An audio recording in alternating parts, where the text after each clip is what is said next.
is the whole reason this has been sitting this entire time. As you can see, I haven't driven this thing in 2 years. It hasn't been started in 2 years. It's got 1,200 miles on it. Look at how much dust it's collected over this entire time. However, with this fiberglass body kit, we needed to paint this, and I didn't want to make it white whatsoever. I want a whole brand new color. I've actually gone through a whole selection of probably 3 colors, and the color I was most recently going to paint it is already like out of style. So we picked a new color. It's going to be sharp, but for some stupid reason, I decided that this gigantic paint booth would be a good idea for it. And I figured while I do it, why wouldn't I make it? It's 33 feet long, 30 feet inside. The limo will barely fit in here, but with the doors open, we can make the limo fit when we get to that. But 2 entrances, a big window to view in here. We got floor lighting on both sides. We've got 9 lights up top. Also on top of this, we should be able to stand on it and walk on it. There are plugs up there if we needed to do anything or plug anything in. Here is this Marketplace. Amazing find, a 36-inch literal paint booth fan. Found that on Marketplace for a steal, and it came with this ductwork, and there's a whole bunch more up there. So we kind of went all out on here. We could probably paint a Mack truck. Look at this. It's absolutely nuts. We went through and had to pick up the rest of the wood and the rest of the drywall and some more timber over there to finish this thing up. But it's like framing and building a whole small house, and I don't know why that was my grand idea this whole time, because every day now, looking back at this and going through this and working on it, this is an absolute ton of work. I'm like, why am I doing this? But this is crazy, and hopefully it'll give us enough light and an awesome, just, you know, painting experience for this Bronco here. And yes, I know it's been so long, and I literally have everything for this, but I promise you, when this thing's done, it's gonna blow your mind. Trust me, it's already blowing my mind, because yeah, you're never gonna see anything like it. So this has just been a very long process, and we've literally had this thing framed since March, and we got so busy that this was the only time now that we had to finish this off, because this is literally like 3 people building an entire house, and it's a lot, trust me. Join in on this journey of building the spray booth that will get used I don't know how many times. However, it will be worth it. So let's get back to it. We got to finish this wall. I got to box in the top. We do have to make doors, make a filter wall. This is probably going to end up being a couple videos between finishing and everything else. But I guess just to show you guys what you can do if you put your mind to it. I don't know why I'm doing this again, but we're doing it. So here's a gigantic spray booth, and watch us build it.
So guys, that's absolutely insane. We keep building this thing, the three of us, and we're looking at this like, this is absolutely nuts. It's literally gigantic. Obviously, I'll give you a little rundown of this. First of all, this is a 10 by 10 door. It's about 30 feet inside and 33 feet in general. 12 feet to the top, and I don't know if I said this already, but it should be 16 feet wide inside to inside in here. A lot of you would be like, why so big? 10-foot door, literally anything could paint a dump truck, anything lifted. My truck's 8 foot.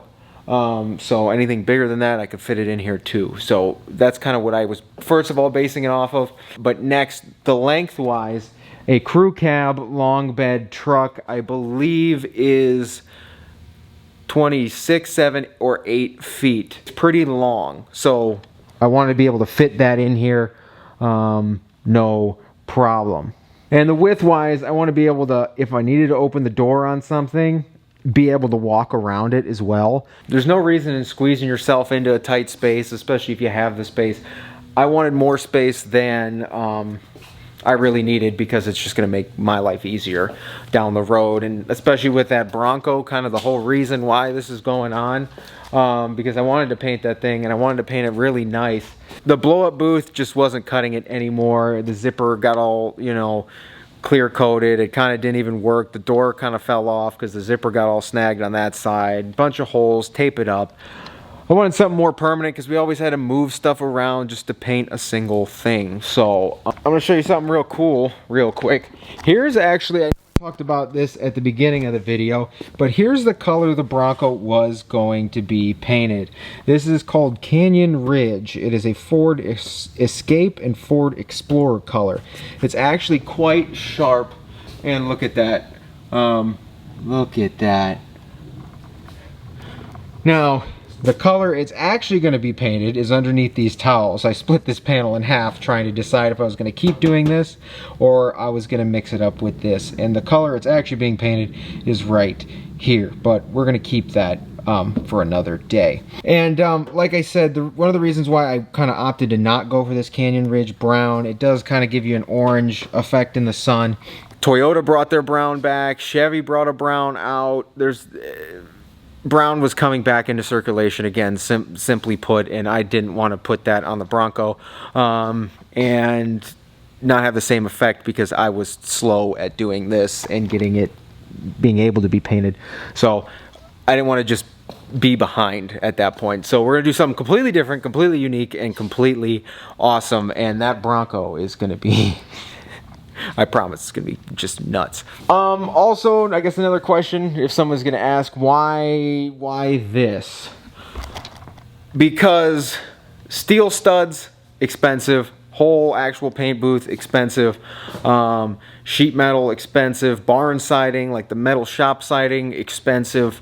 This is pretty much the cheapest way we could get this done, was literally 2x4s and plywood. And then obviously here, I don't want this kind of look on it. And most people give up at this point of building their own spray booths. This, call it a day, and throw a fan in there and paint. We're gonna actually drywall this whole thing out, and it's gonna have a nice smooth finish and look like a nice room. Inside, we're gonna paint it with a gloss white enamel or something, just gloss white in here.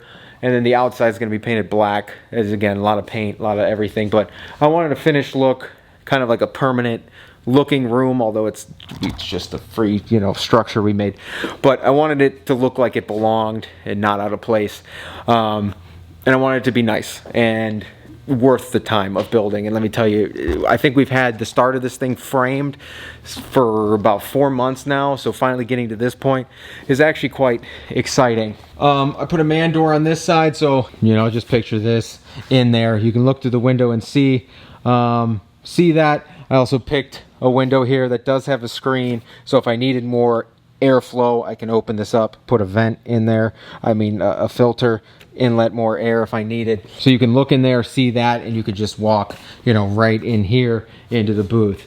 On this side, obviously it'll come in here, but on this side there's another man door with a small window, and over here we got to figure out the lighting situation, because that light now gets blocked. this doesn't really get lit because the light's blocked by the booth. But on this side, I plan on hanging all the stuff, like mixing cups and all that stuff over here, and putting, you know, a little workbench here that I can mix everything, grab it, and then go right inside and get to it. And it's down this hallway and completely out of the way. And then just a little window on this side, because obviously most of the time I'm not going to be waiting back here, but I could peek in here and see how it's going, and I can look through the big window at what's really going on and how it's all looking. And I think that's going to do it for part 1 of this spray booth build series here. Tomorrow we got to come in and figure this out. We got to get the fan here, build the filter wall, and then we can box all of this in finally. When we started framing this a while ago, we're messing with some measurements, trying to figure out where it's going to sit, but we got to have this motor punch out of the back of the booth, and then almost this area in the front closed, but in the back open, so the fan can slide in this way. And plus, if we ever needed to remove the fan, we could take it out the back and not blow this whole wall open. That's going to be, you know, filters. The plans for this literally kind of came out of nowhere. We kind of just drew it up and kind of went with it, and then this is where we ended up. And it's been a long process. We've used over 4,000, probably 5,000 nails now. It's a lot. It really is a lot. But when we're done, I'm sure this thing's going to be just absolutely amazing and really help us out. But I guess in the next video here, we should probably have the filter wall done and the back of this all buttoned up, and honestly we may even have a roof. So guys, if you're finally excited to see this Bronco completely transform, and I promise you it's going to completely transform, shoot this video a thumbs up. If you haven't been here before, please get down there, click subscribe, drop me a comment if you haven't already. Take care, and I'll see you guys in the next part of this, and we will get the look at this thing. We'll get this gigantic spray booth finished up. Wow.